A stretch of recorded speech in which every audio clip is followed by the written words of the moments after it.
Hello, Blue family. So, we're gonna watch this video right here. I kinda agree with some things, mostly disagree as police officers. Also, this video could be shared to your friends that don't shoot as much as we do. Law enforcement usually shoots more than the average American out there.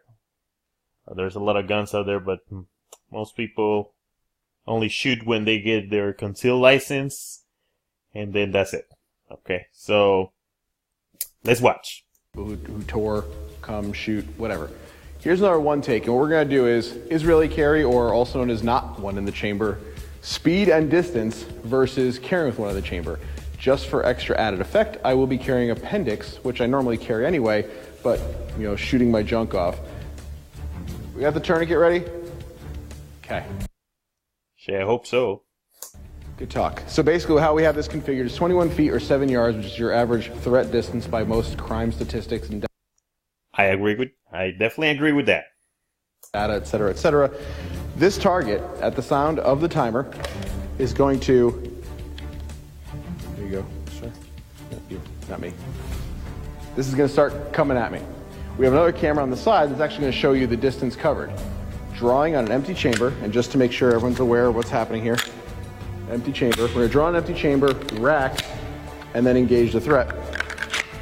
And then we're going to do it again with one in the pipe. So for everyone who's concerned, yes, I'm a fat kid, and yes, I carry appendix. Okay, so not in the chamber. I don't agree with that. Okay, if you're gonna carry off duty, of course, off duty, please, on duty, you need to carry one in the chamber. But you're gonna carry off duty. This is also for the public. You need to have one in the chamber ready. Okay, in a situation, critical incident situation, things like that. I'm gonna explain here in a little bit what your body goes through and why you need to do it. Looks way better, I think. We're going to see if there's actually a time difference.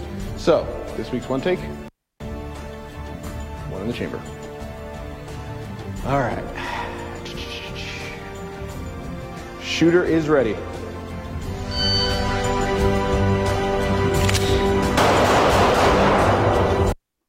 Okay, as you can see, this guy shoots more than the average. Okay, he's a really good shooter.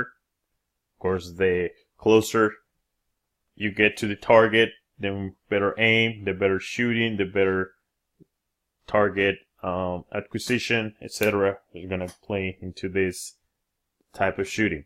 Okay, so let's keep watching.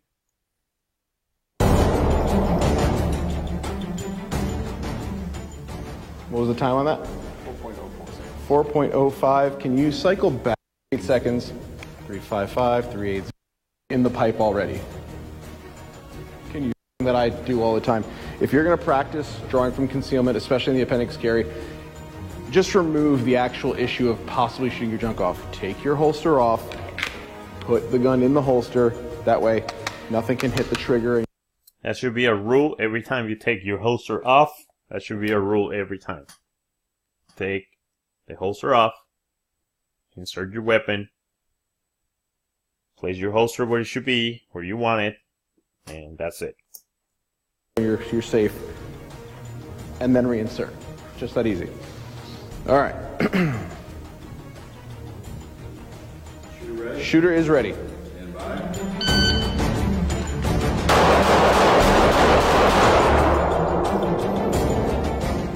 Much more steady pace. Grouping wasn't as good, but it also was not as close. Okay, so let's analyze what the body goes through during a critical incident situation. In this case, for example, the target is moving towards you, so that means that, let's say this person has a knife and is ready to attack you, okay? Okay, so your body, when you feel in danger, your body has certain physical symptoms and is going to react in a certain way because that's the way we were programmed by thousands of years of dealing with threats. Okay, so your body is going to high alert, okay, which you're going to gain some strength, speed, and stamina. Okay, so your heart rate is going to go up, including your blood pressure will rise. All that blood flow that goes normally to the extremities is going to retract and is going to go to your most important organs, your lungs, your heart, your brain. So that blood flow is going to increase. That's what you're going to lose sensitivity in your fingers, in your extremities, because to your body and the way we were created is you are going to try to survive. So where your brain is, well, in order to survive, you don't need fucking fingers, but you need your heart. Okay, that's important. So in this situation where the 21 feet rule, this suspect is running towards you, you grab your weapon. Remember, I suggest that you have one in the chamber. You're gonna start shooting. The problem with these videos is they create good content for marketing purposes. They're great. If you don't know what you're doing, you watch this and I'm like, oh yes, let's do it. I love it. Let's do it. I want to practice like this, but that's wrong. Look at what this guy is doing. I understand. Maybe he has other videos where he explains what you need to do.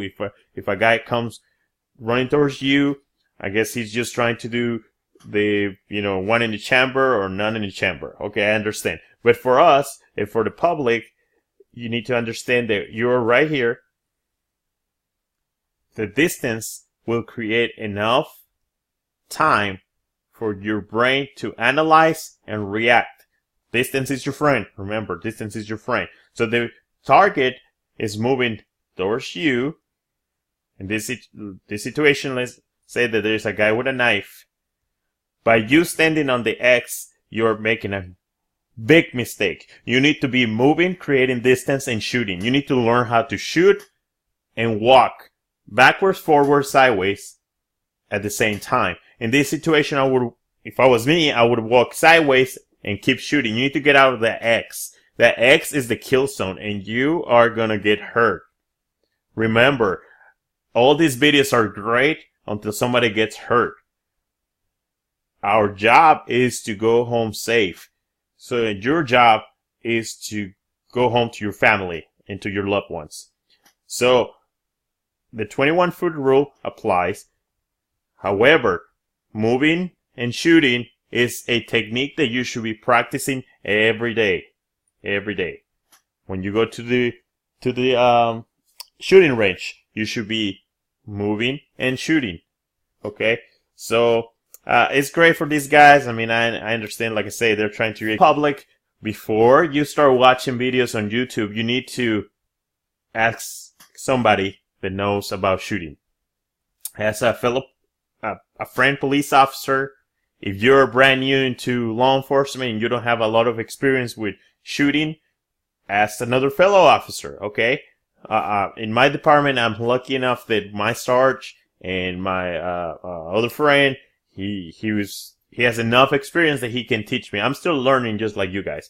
So I've been learning a lot, and this is what I'm trying to do right now. I'm trying to teach you what I learned, with the mistakes that I made in the past, and I don't want that you make those mistakes because you can get killed. Okay, so guys, be safe. Watch your six.